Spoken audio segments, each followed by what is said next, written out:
This is a takeover. Wall Street and the ASX now at our fingertips with this right here.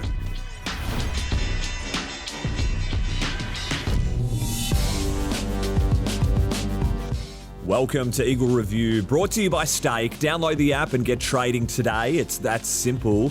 Big night at the footy on Saturday, celebrating the 30-year anniversary of the 92 Premiership. The first time the Cup left Victoria, some past legends in the house, but those pesky Cats, they're searching for their fourth straight win. That's some pretty good form. It's a seesawing battle in the first quarter. The Eagles' pressure, that's cranking pretty nicely, but the Cats, to their credit, they responded to the challenge. A few goals in a row from the visitors, and suddenly the margin starts drifting. 25 points. Gee, that escalated quickly, but then the Eagles find something and go on a serious tear. They nail 3 straight snags, including this one from Jake Waterman. I mean, how good. You got your old man up there celebrating the 92 flag, watching his son kick a couple before half-time. Just marvellous scenes. She's all square at the main break, and Eagles fans, they're up and about. With good reason, too. They've only been in front at half-time just twice in season 2022, but the Geelong class prevailed in the third term. They controlled more of the footy, making the most of their opportunities in front of the big sticks with 5 goals won. Cripper jails a set shot late in the third quarter, and Westie's major in the last certainly got the crowd back in it. But prognosis negative. The Cats vault back inside the top 4 with an 18-point victory on the road, simply spoiling the celebrations of 92. The losing streak continues. Here's Simo. I thought we were up for the fight today. Previous 4 or 5 weeks, our starts have been quite poor. So to be in and around the game, equal at half time, up for the fight, I think we'll take that as a step forward, but we're here to win. The contest we're up for, I thought halfway through the second we responded with some really good resilience. I reckon we turned the ball over a couple of times that, we could have hit targets or made better decisions, and they made us pay. We're not too constrictive with the way we want to move the ball, but we need to evolve from what we've done in the past. So that's the game's moved on since 2018. So we're trying to find a new identity with contested ball, which we still lost significantly today. So it's not like we've mastered that. But to be competitive now, you've got to be right up there in that area. And inside 50s, we're still, 40 today? So as much as we'll take some positives, the review will be better than it's been the last 10 weeks. There'll still be a fair bit of improvement there. Much better signs out there for West Coast this week, with a stack of senior talent injected back into the side. The Cats did get on top in hitouts, though, leading to a double-digit advantage in clearances. Since round 5, the Cats ranked number 1 in the AFL for scores from intercepts and were particularly sharp in this area on Saturday night. The Eagles did well in scores from stoppages, registering 3 more goals than their season average. That number should only increase, with Nick Nat just weeks away from a return to play. The club also ranks 16th in the competition for playing on after a mark. But against the Cats, they took off on 28% of their grabs, showcasing their desire to want to move the ball quickly when possible.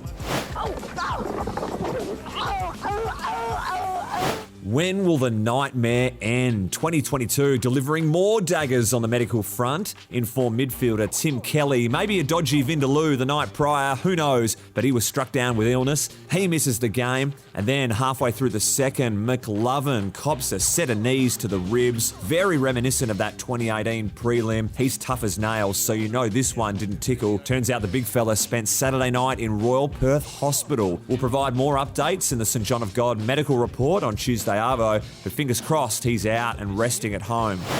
My man!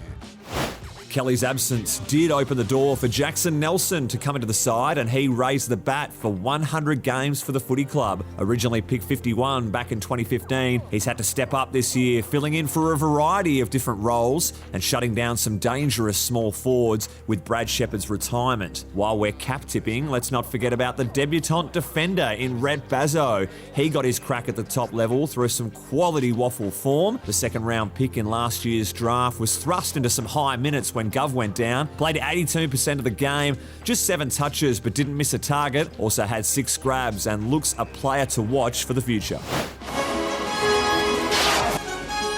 The The shoulders got a little bit heavier for TB when partner in crime Gov got subbed out, but the key defender handled it well. He had 18 disposals at 90% efficiency, plenty of those intercepting possessions, mind you. His 6 intercept grabs almost standard practice for his lofty expectations in that area. Special mentions, really liked Cripper's game. Gaffey led the team with 27 touches. Redo did some heavy midfield lifting, and Waterman played an important role, nullifying Tom Stewart for the Cats while hitting the scoreboard also. Hey, remember Ghostbusters? Oh, I remember. I remember these midfield guns. Dommy Sheed and Elliot Yeo return. This is Dom's first game of 2022, and Yoey has just 3 AFL outings to his name, all due to injuries, of course. Dommy Sheed finished with 20 disposals and will be better for the run, while Yoey spent all of his time behind the ball, collecting 22 disposals off half-back with 11 rebound 50s. It's great to see the premiership pair back out there again and hoping their bodies pull up cherry ripe after the 6-day break. Tempted to lock in this play from Josh Kennedy, turning 35 years old this year. Geriatric status in the AFL, gets this ball out of play from his defensive work, led the team for defensive acts and score involvements. Do it from both ends, big fella. But probably got to lock this one in from Jack Petrocelli. Good clean take below the knees, dodges a couple of Geelong tacklers and then hoists it round the body. Superb finish in game number 50. Hats off to you, Petch. Pretty good.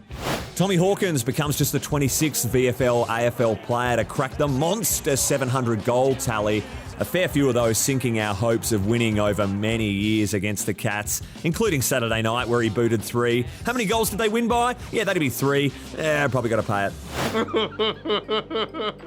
Umpire hitting the deck, that's always A+. Comedic goal here for the roast. De Goey visiting Bali in the bye break for the Pies. Cam Mooney saying it was the superest decision he's ever seen. Talking a bit of an issue for Cam, credit the assist to Fox Footy. Woosha catching COVID before the 3-day celebration run for the 92 flag. One of the stiffer results going around. How's Sam Kerr's effort though? Jumping in for the MND dump at Optus Stadium. Expect nothing less from the champion there. But the winner, sorry, is this Gaffey signing a muffin for a fan? Surely grab a free poster from the servo. Any A4 piece of paper will do, but the muffin, wouldn't have thought so. Thanks for watching this week's episode of Eagle Review, courtesy of Stake. Remember, Stake have also developed a simple, paperless portfolio transfer method that could have your portfolio out of your current broker and into Stake in under an hour. Visit hellostake.com or download the app for more details. This is a takeover. Wall Street and the ASX now at our fingertips with this right here.